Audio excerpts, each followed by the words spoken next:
welcome to US Bank Stadium, where the Minnesota Vikings will be hosting the Detroit Lions. This is their second meet-up of the season. We played against them not last week, but the week before, in what was probably our first dominant win, I would say, of the season. We've had many close games. So far, the only blowouts that we've really had were ones that we lost, but we had a pretty good win here against Detroit, and then followed that up with a good win against the Bengals. So hopefully that will continue throughout the remainder of this season. And big news, as you see here, Eric Kendricks is back from injury, which is a nice boost to our defense. Alex Brooks played pretty well for us, so that was nice to see as a rookie who we want to develop and possibly even take over for one of these guys in the coming future. And I would figure that the guy he would take over for most likely is going to be Harrison Smith. He's about 30-something, I want to say like 33, 34 during this game season. So definitely looking at retiring, I would assume. I have a couple guys that are like that. But for now, we want to get him another ring as we almost get there. Eric Kendricks forces the sack fumble. Danielle Hunter right there to pick it up. Our offense is going to get the ball at the 10. As you see here with Saunders' stats, not good. 25 touchdowns, 25 interceptions, under 2,500 yards, so not great. And because of that, we've kind of switched to, we went back to more of a run-heavy offense. When Cook was injured, we tried to give the ball to Saunders, see what he could do, see if he could lead the team, and he really couldn't. So since we got Dalvin back, we've been feeding him the rock. And luckily for Dalvin, most of our offensive players are more of run blockers than they are pass blockers, which could possibly be a reason that Saunders isn't playing well, but Dalvin sure is after he's come back. Another touchdown for him. He has 500 yards plus on the season. We got that notification last week, so not quite sure why that popped up again, but Dalvin is in and we're scoring early in this game. And of course, big thanks to the defense on that sack fumble that set us up at the 10. That was the easiest scoring drive I think we've had about all season, at least early on in the games. We've had some one-play drives as they go for a jet sweep there to, I believe that's Cephas. And Joyner does a nice job of tracking him down. Luckily, neither one of Cephas nor Joyner are very fast guys, so that worked in our favor there. They go for the quick pass over the middle. They hook up with Hawkinson, who gets close to the first down. I believe he has it. Going to depend on the spot. And they do give it to him. I thought that they would, but you never know. Sometimes Madden's spots are a little bit chaotic. They're going to send, I think that's Cephas again in motion. Go for the fake jet sweep. Going to hook up with the pass here, and they missed a guy just standing on the sideline. Honestly, we don't do a whole lot of cornerback blitzes. So let's see if we could do one here. Try to create a little bit of pressure, get in Goff's face, force an incompletion or something. Nope, they just get the check down to Amon-Ra St. Brown. Going to gain about 6. I'll give them 7 instead. And we are set up for a 3rd and short, staying out in the double A gap. We're going to run some cover 3 out of it, though. Stay on underneath. They go for the check down. Swift back in this game. He did get injured in the previous game that we had played in and was out for the remainder of the game. I believe he was injured a little bit after halftime, but he's back, so at least it wasn't a big injury for him. And they are now set up on the other side of the 50, the 48-yard line, and they're going to go for a sweep. They get by one guy, get by Kendricks, and Danielle brings him down. Maybe a gain of 1. They're going to mark him closer to the original line of scrimmage, so still have it as a 2nd and 10. They have 3 receivers to the left. They go for the curl routes here. And Graves was there first, but they're going to give the split to Graves and Danielle on that. So I don't believe Graves had a sack last game. At least I don't remember one. So his streak is over, but he had a streak of, I think, 4 or 5 games and is back in the backfield getting another sack.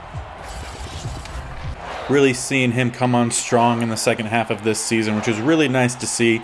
He's a young, talented defensive tackle for us, so seeing the progression is definitely nice. He is just a star dev, though, so hopefully with the sacks at this end of the season, he maybe will get a boost to superstar. It would be nice.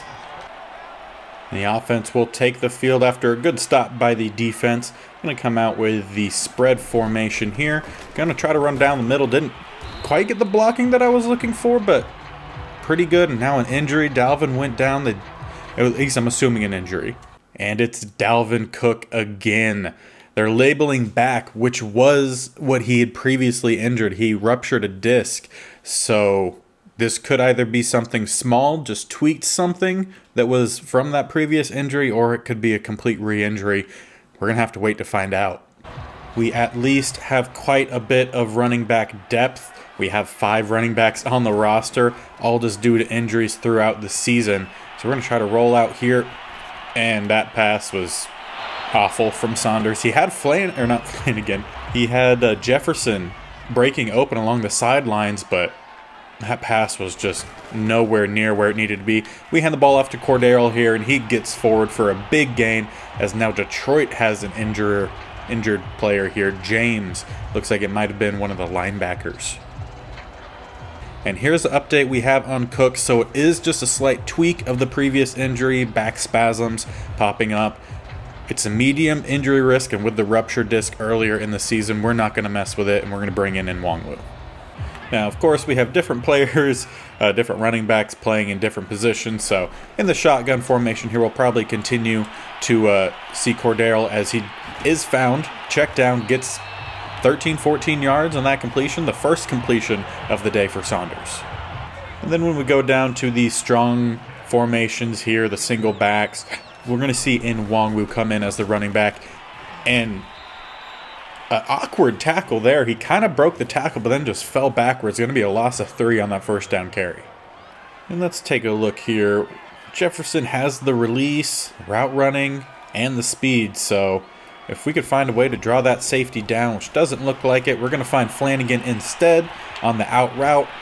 Kind of gets past the first guy and gets down to the 38 as this first quarter comes to an end. To start the second quarter, we're going to come out still in that strong formation. I really wanted to run to the outside there, but they have a lot of guys stacked to that side. So we're going to run a play action here. And we're just going to go forward with Saunders, slide down. I thought we might have had Thielen breaking open late, but then the corner dropped down. So just made an easy read there. Scramble, get the first down, 16 yards, slide down safely. And now that we're down inside the 25, we're going to go back to the run game here. Kind of get by one guy that was Gatson, who just broke right through the hole pretty quickly. Not a single lineman got down to the second level there, but still gained a few. And we have Flanagan in the corner. Not really the corner, kind of shallow in the end zone, but he's in. Another touchdown for him. Been quite a while since his first receiving touchdown. That's definitely just of the day.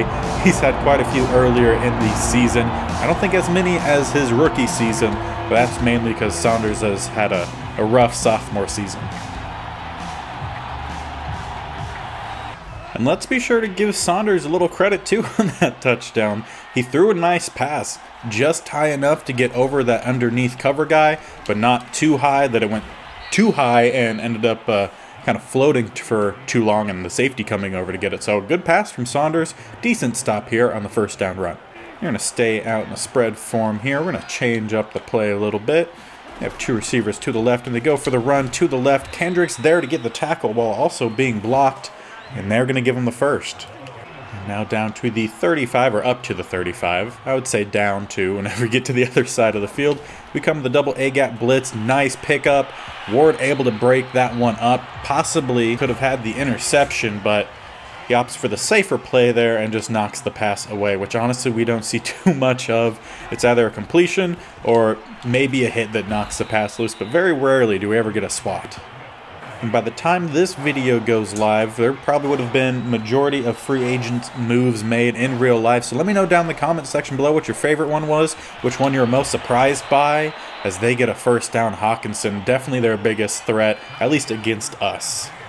I am recording this by, I think it's the second day, maybe second and a half day of the free agency. So big moves have been made, at least for the Vikings, in terms of giving Kirk the extension. We released Michael Pierce, brought in Hicks and Harrison Phillips from the Buffalo Bills previously. He's a Stanford alum, so you know I'm going to like him. I'm a Stanford fan if you haven't caught on to that yet. So, yeah, interesting moves made from the Vikings. Not particularly ones that I was hoping would happen, but I understand that we have some players in place that still give us a bit of a Super Bowl window, as we do get the pass break up there from Dantzler. A little bit late, but better late than never. But yeah, we have a lot of players in place that give us the opportunity to possibly make it to that Super Bowl, which I think is why the new regimen in Minnesota is making the decisions that they are. And honestly, that's the same reason as, again, I'm going to change this because I don't like the stack that they have over on the right side. So I'm going to roll out instead. Not going to work out well for us. Just pass that one out of bounds. Avoid the sack. But yeah, those same players are the same players that have given us the opportunities. They've already put Dalvin Cook back in the game. So training staff has given him the okay to continue playing. He gets the nice juke. Juke's a little bit too far inside. Ends up getting caught there by Hightower, but we gain a first down. And then let's try this again. Those same players that are giving the real-life team the opportunity is the same reason we've made it to a Super Bowl, won that Super Bowl, and that we might be going back to a Super Bowl this year if good trends continue. And now Dante Hightower a bit shaken up on this play. I don't know if he was fixing his sock or if he had an injury with that lower part of his leg, but maybe something to look at there. But also maybe not, because he was doing the YMCA over on the sideline, so that tells me something to do with a shoulder. It's all over the place with these animations. As we're going to try a bit of a risky pass there. I saw Thielen breaking across before I saw the linebacker drop him. We at least just get the incompletion rather than a interception, and this one's going to be a close play here. And they're going to give us the first down. Thought it might have been a 4th and inches, but we get just enough there with Dalvin. Yeah, that's the real challenge with the Minnesota Vikings in this Madden, is that they have a lot of key players. So it goes down to, do you keep Kirk, do you not keep Kirk? And in Madden, he's only like a 74-ish, I think, when you first start. Good play here to Flanagan, another 27 yards. But yeah, do you keep Kirk? Can you keep some of the big names around with their cap situation? That's one of the reasons we got rid of Kirk, was for cap situations. As we get the pass to Dalvin and he's not able to hold on to it. Was a good pass breakup by the cover man there. But yeah, so like obviously we made the decision to get rid of Kirk so we could save on the cap space. Allowed us to keep some of the other guys that we have. And another injury for Detroit. This is going to be, I think, Deshaun Hand. Obviously, we've been able to keep Jefferson, Thielen. Jefferson got a huge contract for us, a 6-year, $100+ million. As we have Flanagan in the corner, touchdown, his 2nd of the day. A good pass there from Saunders, led him away from the corner. No one was going to get that but Flanagan. And as he does a backflip, and we're up 21-zip late in this second quarter.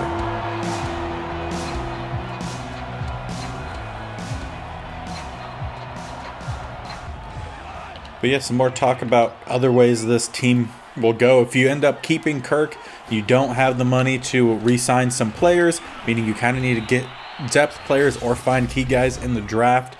And if you try to develop the depth players that are originally on this roster, you're really not going to be in some favor, as they are not very good. As we almost get the sack there on the screen pass, going to bring up a 3rd and 1.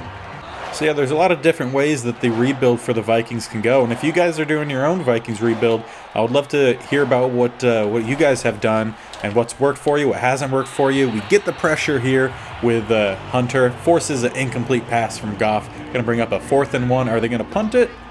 Madden says that they are. And with a good punt from Detroit, sets us all the way back at the 23. 30 seconds left. We have all of our timeouts. We're going to come out here with the jet sweep to our undrafted speedy receiver. Chark gets a decent block and an unlucky animation for us. We're going to call our first timeout as they get the tackle after a gain of maybe 5. Now have 24 seconds to try to get into field goal range. We're going to check here because it looks like they're going to be bringing that safety blitz. See if we could get Jefferson. As we do here on the slant, makes a nice move to the outside, gets down to the 50. We'll call our second timeout. We're going to come out here with a play we haven't ran too often, at least as in the style that we ran it with the first season. As going to pass out of the sack there. Try to go for Jefferson late, but the sack, the pressure, forced the incompletion. So we'll stay here in the same formation. Going to check Dalvin down to block here. Like to see if Osborne can spring open. Or if we end up going to the opposite side, Adam Thielen, can he make the play? Nope. He had his hands on it, but not able to hold on to it. We're going to check here to a slant play. Try to see if we could get something. Maybe along the sidelines. Nope, incompletion. Clock hits 0. We're going to head into halftime up 21-zip. As the boys head into the locker room here, take a quick look at the stats, and you see they're all in our favor. Really nothing for the Detroit offense. 25 passing yards, 18 rushing yards, so really not doing much. Bears and the Cardinals up 14-zip, 33 seconds left in that first half. And looks like the Cardinals have a new quarterback, Wofford, who I don't know if he's in due to injury or if they don't have Kyler Murray anymore. It'd be interesting. The Kansas City Chiefs up 24-10 against the Broncos, again around that 30-second mark before halftime.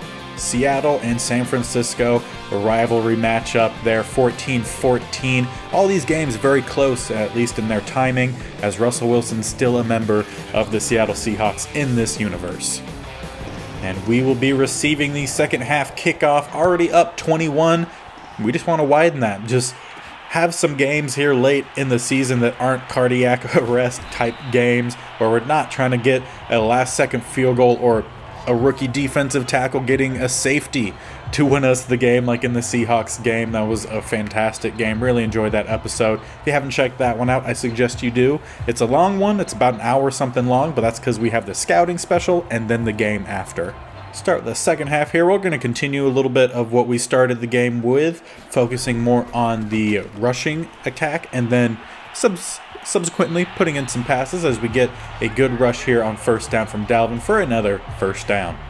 And here's a play I don't run too often. Blackburn was an undrafted rookie tight end that we ended up picking up. He has a little bit of speed. I want to see if he could find his way downfield here. They have way too many guys covering him, so let's try to follow some blocks here. We don't get a good block from Lucas, but a flag hits the turf. Could be, yeah. Going to be unnecessary roughness there on that tackle, just a bit late there on Gatson. And I think the problem we have with Saunders is that he's honestly a very fragile quarterback.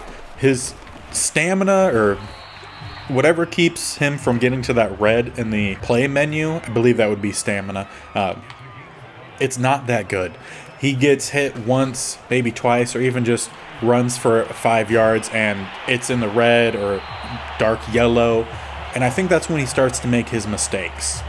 So the thing with Saunders is you have to keep him from getting hit, which the Vikings have never been great at in helping with their quarterbacks. A lot of sacks or pressures are typically given up. So that's why we're going for more of the run first. As you see here when I check out the fatigue, Saunders has a -7. So not good, as we get a penalty here. Probably going to be holding.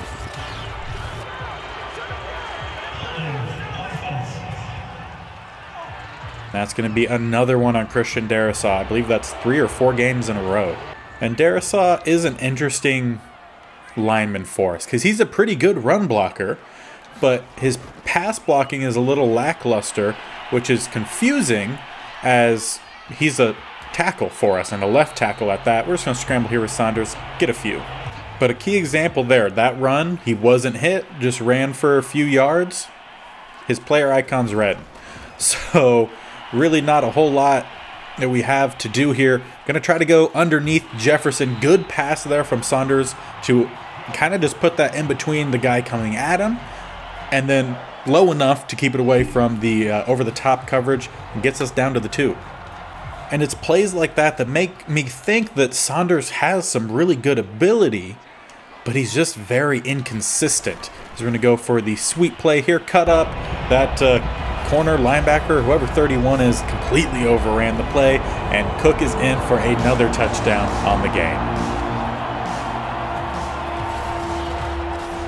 But yeah, I think with Saunders, the way you have to play with him is very similar to Kirk Cousins. He's not going to be the focus kind of player of the team or the guy that you're going to expect to make outrageous plays. You have to play him like a field general, a time manager kind of guy who's going to go out there, throw accurate, and I will say, Kirk does throw accurate, but he typically throws accurate by not making the splashy plays. And I think that's kind of what you have to do with Saunders. I prefer a quarterback that is more of an improviser. He has the ability to run, but he only uses it if he has to make a play when there's not much there, and my controller died. There's a quick switch of the controller, and Swift making plays along the sideline gets a big gain there on the third down. At least, pretty sure it was a third down. Yeah, my favorite quarterbacks are improvisers who use their feet when they need to, but besides that, they make the plays. They will take some shots when they present themselves, but I mean, they're just my favorite style quarterback. Russell Wilson is the exact type of quarterback that I model my preferred quarterbacks after. Like, he has the ability to run and run really well, and maybe earlier in his career he ran a lot more. As we get the sack there with Pierce, could have been called for a low hit below the waist, or I forgot what it is that they now call for everything on tackles against the quarterback. But we get the sack. We're going to bring up a 3rd and 19. But yeah, so I try to play Saunders as an improviser, and I think he's more of a field general who just has a little bit of some running ability that I like to take advantage of when possible. And another errant pass there from Goff, 10 for 16 on the day for just 69 yards.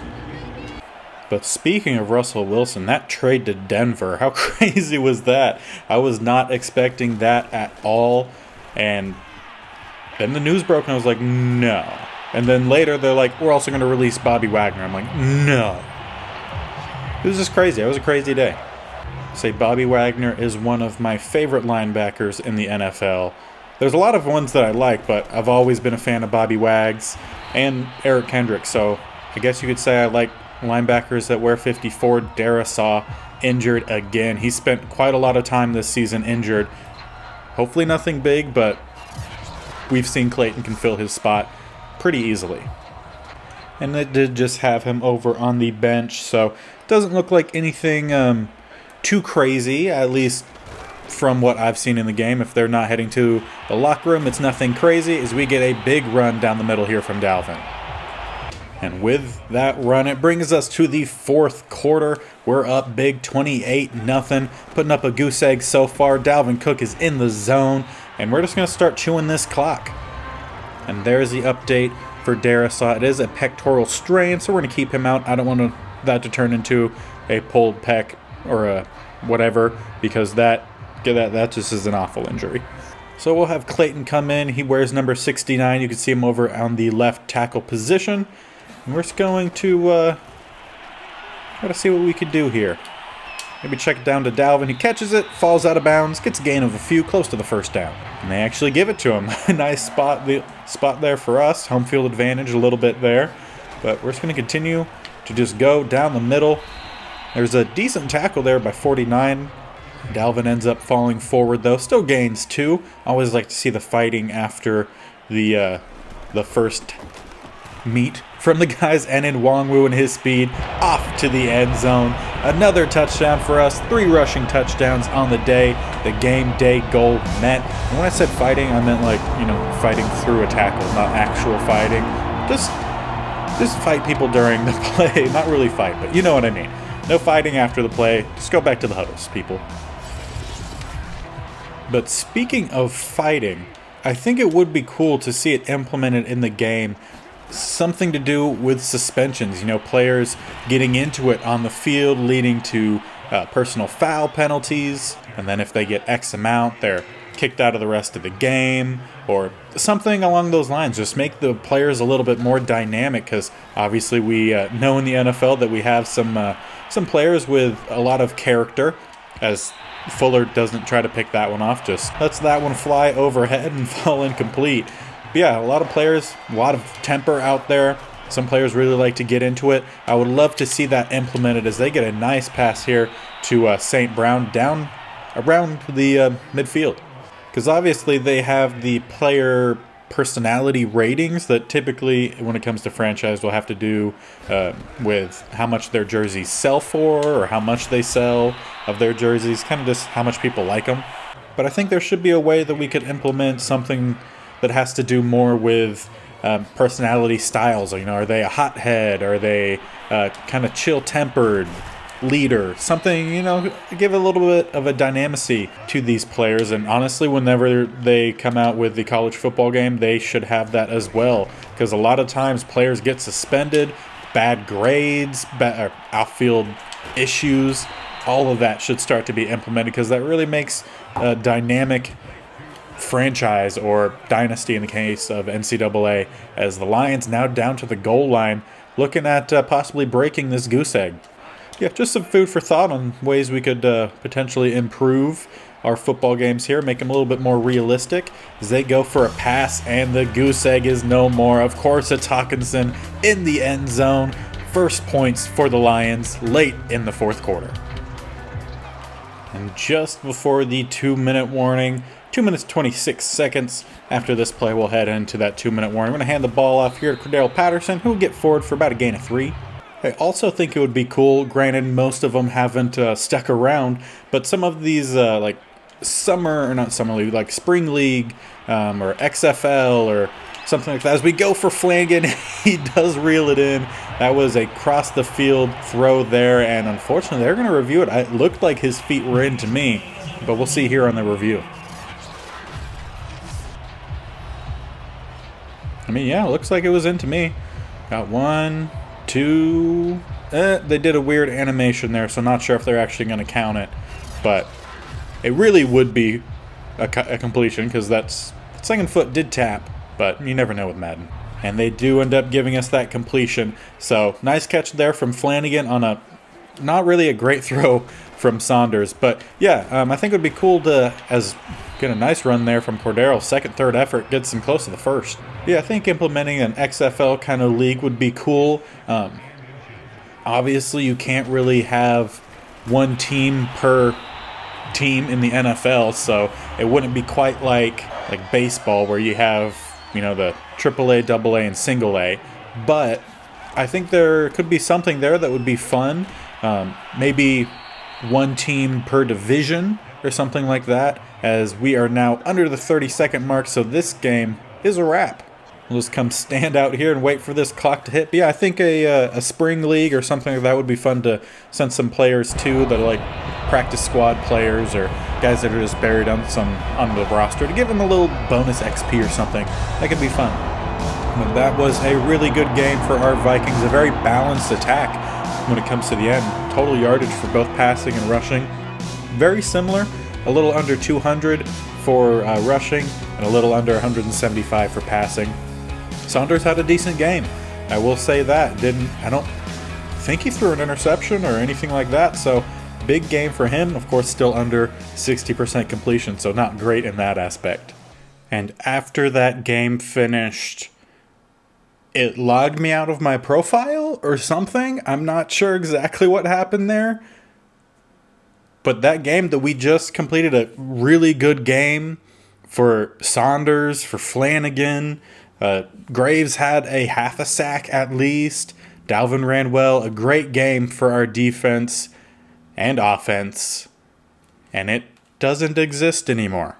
So instead of playing through the whole game here, I'm just going to try to sim and force a win. I'll make a save point here and then just sim and make sure we get the win. Stats won't be the same, but better than having to play the whole game over again, especially after recording that whole episode. But we'll come back after I get that sim, and then I'll show you what the stats end up being. And in the first sim, we end up getting another blowout victory, 49-10. So things obviously going to be different because it's a sim game, so it sims a 15-minute game, so stats are going to be a little bit inflated considering we play 8-minute quarters. But honestly, the score ends up being pretty similar. I haven't seen the stats yet, so don't know who scored what, But we see here we had about 500 offensive yards gained. For rushing yards, 220. Passing was 274, so a really good game looking like here from Saunders. Offensive first downs, we had 27. Punt yards, 19, 42 for a kick return. So total was 555, which looks nice. Looks like we forced 2 turnovers, and we didn't have any turnovers, so nice to see there. 8 third down conversions, 1 fourth down conversion. We only had 50% red zone offense percentage, which isn't great. But we scored 3 touchdowns in the red zone, so we were there 6 times. So, not bad. Penalty yards, only 15. So, I mean, very similar, at least in terms of what had happened during the game. For Detroit, they had 71 rushing yards and then 158 passing. So, honestly, the game played out very similarly to how we did. Saunders here, 3 touchdown passes, no interceptions. Goff did have the 2, so again, pretty similar there. We look at the rushing, we still had the 3 rushing touchdowns. Dalvin Cook, 21 carries, 145 yards, and 2 touchdowns. Swift had 62 and a touchdown, and Nwangwu 40 yards. Patterson, 24 yards. Saunders ran a little bit, not as much as we did, obviously, but still there. Thielen had 1 carry for 1 yard and a touchdown, so we still got all of our 3 rushing touchdowns. Receiving, Flanagan, big game. However, he doesn't have 2 touchdowns that he actually had, so that is a bit disappointing there. Instead, Justin Jefferson with 2 touchdowns on 6 grabs for 64 yards. Chark had a touchdown and 60 yards on 4 receptions. Thielen, 7 for 58. St. Brown, one of their best receivers, followed by Hawkinson and Cephas. Smith-Schuster only 1 catch for 29 yards. Dalvin Cook also had 22 yards and a catch. And Swift 16 and 4. Blocking-wise, looks like we didn't give up a single sack, but we got 4 sacks. So let's see who all had those sacks. That'll be 2.5 to Michael Pierce, 1.5 to Danielle Hunter, 1 to Harrison Smith, and then 1/2 for Denzel Ward and Wanham. So we do not get that 1/2 of a sack for Graves, which could end up hurting a bit of his development a little bit, possibly getting a boost to his development grade here. Take a look at tackles for a loss, and they say we don't have a single tackle for a loss. In terms of interceptions, however, 1 for Harrison Smith and another 1 for Denzel Ward. Kicking-wise, looks like Younghoe Koo missed a field goal, but he did make all 7 of the extra points. So, split game then for him. He has 7 points, could have had 10. But yeah, unfortunately, some players didn't all get the development from our game played, but still not bad. Would have liked to see those 2 touchdowns for Flanagan. He deserves it, but that's fine. Next game we have up is a rematch against the Green Bay Packers. This is a big game, not necessarily for standing purposes in the NFC North. Pretty much it's locked in. We're 4 games up, only 3 games left. This division is ours, even if we lose the remainder of the games. But we don't like losing to teams anywhere, but definitely not in the NFC North. We lost to the Packers a few weeks ago.